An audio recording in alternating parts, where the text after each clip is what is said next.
Hop là, la Nintendo 64. Quelle console, 64 bits, qui était la révolution. Ça, c'était l'incontournable à avoir sur cette console. J'avais aussi le jeu Xena la guerrière. Donc voilà, ça se présentait comme ça.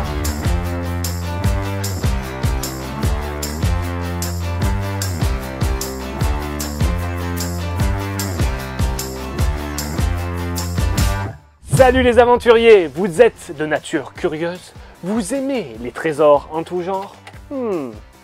Vous êtes au bon endroit. Aujourd'hui, j'ai retrouvé ce petit carton qui s'est fait oublier depuis quelques années, mais qui vaut son pesant de cacahuètes. Comment ça? On ne dit plus cette expression? Eh bien si, moi je la dis, et je n'ai pas peur de le dire. Rebelle! Allez, ne perdons pas une seconde, je vous montre de suite ce que c'est. Hop là! La Nintendo 64. Quelle console! Le plaisir de la revoir, de la rebrancher et de redécouvrir tous ces jeux qui font mal aux yeux et qui brûlent la rétine. La Nintendo 64, c'est ma première console. Je l'ai eu vers 12-13 ans. Je l'ai racheté à un pote de mon frère. Je ne sais pas combien ça vaut aujourd'hui. Je m'en moque. Je la garde précieusement. Allez, on va quand même se rafraîchir la mémoire en redécouvrant l'histoire de la 64. La Nintendo 64, anciennement appelée Code Project Reality et Ultra 64 lors de sa phase de développement, est une console de jeux vidéo de salon du constructeur Nintendo sortie en 1996 au Japon et 1997 en Europe. C'est une console 64 bits contrairement à ses principales concurrentes dites 32 bits comme la PlayStation de Sony. La Nintendo 64 avait opté pour le support cartouche, plus rentable pour Nintendo mais plus contraignant pour le développement et plus cher que le support CD proposé par ses concurrents. Les principales innovations de cette console est sans aucun doute le stick analogique sur sa manette qui se révélera indispensable pour les jeux en 3D temps réel. Pourquoi j'ai choisi cette console au lieu de la PlayStation, la console phare que tous les ados avaient? Et moi, bon, j'ai préféré me rapprocher plutôt de mon enfance que de mon adolescence. Bizarre, hein, mais je crois qu'on est nombreux à l'avoir fait. Pourquoi? Parce que Nintendo, c'est Mario. Et moi, j'étais fan de Mario quand j'étais petit. La preuve en image. Ouais, je sais, le costume un poil loupé. Il y avait d'idées, non, quand même. Donc déjà petit, j'étais fan de Mario. Je m'habillais comme Mario. Mon frère avait eu la NES à l'époque. Je jouais avec lui de temps en temps. Mais bon, j'avais pas trop le droit d'y toucher. J'allais chez des potes qui avaient après la Super NES. Et franchement, moi, j'avais qu'une envie, c'est avoir cette console, pouvoir jouer à tous les jeux Mario. Donc dès que j'ai eu l'occasion, dès que mes parents ont accepté que j'ai une console, car ça a été une rude bataille, j'avais un ordinateur. Quand je dis j'avais un ordinateur, c'est mon père qui avait un ordinateur et j'avais le droit de temps en temps de jouer dessus. Je sais pas si vous vous rappelez vous, mais les ordis s'étaient dépassés au bout de 6 mois, et encore 6 mois, je suis gentil. Donc dès que tu voulais un nouveau jeu, eh ben il fallait le driver X6, 7, 8, 9, c'était tout le temps l'horreur, ça marchait jamais. La console, c'est la valeur sûre pour jouer. Je parlerai dans une autre vidéo des ordinateurs de salon et du gaming de l'époque, enfin de l'époque des fins des années 90. Vous allez voir, c'était quand même particulier. Je pense que pas mal d'entre vous vont se reconnaître. Revenons à la Nintendo 64. Donc, je vais l'ouvrir pour le plaisir. La 64, regardez cette console, 64 bits, qui était la révolution. C'est une boîte de plastique hein, avec un petit processeur, tout ça. Donc là, on mettait les cartouches ici.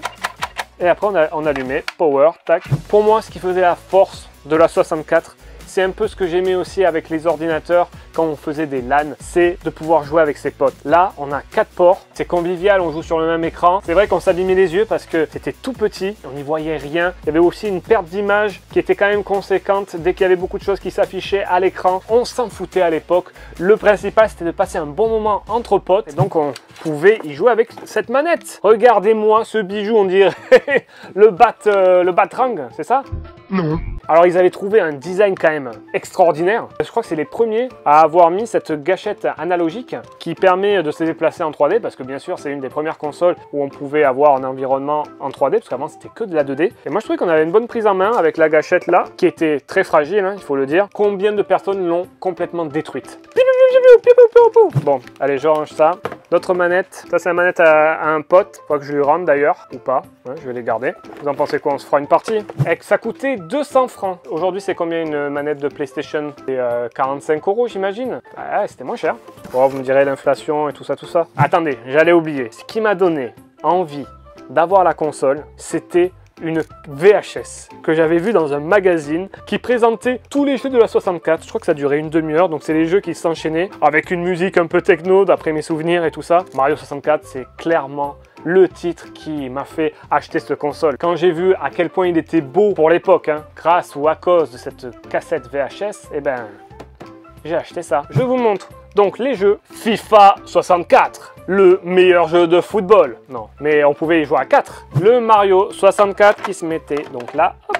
Ça, c'était l'incontournable à avoir sur cette console. GoldenEye, le grand classique. J'avais aussi le jeu Xena la guerrière, un jeu de combat où on pouvait aussi jouer à 4 en simultané. J'ai des très bons souvenirs sur ce jeu-là. Oh, regardez-moi ça. La Nintendo 64 Pack. Alors ça, c'était une petite extension qui se mettait dans la console. On le voit là. Tout ça pour améliorer les performances de la console. Et certains jeux, enfin les derniers, en avaient besoin pour fonctionner pleinement. Comme Perfect Dark, qui est le nouveau GoldenEye en fait. Et franchement, celui-là, je l'ai rincé de fou avec mes amis. Je l'ai relancé il y a quelques années sur des télé HD. Ça fait mal. Il vaut mieux ressortir une vieille télé cathodique pour jouer à ces jeux, je vous l'assure. Moi qui suis un grand fan de Formule 1, bien sûr, j'avais Formule 1 97. La belle époque avec Michael Schumacher. On avait aussi Olivier Panis chez Prost Grand Prix. Le jeu de course emblématique, c'était Mario Kart 64. Pour moi, ça reste le meilleur Mario Kart avec celui de la DS. Il pique les yeux, mais c'est une tuerie. Ça, à 4, dans les arènes avec les ballons. Et Super Smash Bros,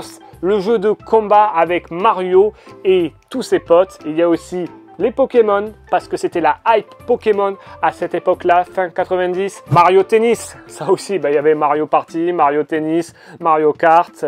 Regardez-moi ça, j'ai gardé les emballages. Donc quand tu allais chez ton revendeur de jeux vidéo préféré, donc voilà, ça se présentait comme ça. Dedans, il y avait un autre carton avec la cartouche, hop, ça se mettait dedans, hop, et voilà. C'est génial, non? Dans chaque boîtier que je vous ai montré, il y avait aussi la notice. C'est vraiment quelque chose à laquelle je tiens et qu'on ne voit plus dans les jeux maintenant. Tout s'est dématérialisé et c'est bien dommage. C'est que quand on achète en physique, il n'y a même plus des livrets comme ça. Quand on est petit, on n'a pas le droit de jouer des heures et des heures à la console. Même ado, je dois vous dire que bon, mes parents quand même, ils surveillaient un peu mes heures d'écran. Donc la notice, c'était génial parce qu'une fois que tu as arrêté de jouer, hop, tu prenais la notice, tu regardais les petits détails, ce que tu avais loupé. Des fois, il y avait des astuces. Là, par exemple, dans Mario Kart, il y a une astuce pour bien faire les dérapages, des choses comme ça. Ça permettait vraiment de continuer l'expérience du jeu au-delà de l'écran et de pouvoir y revenir avec grand plaisir parce qu'on a appris d'autres choses et ça, c'est vraiment chouette.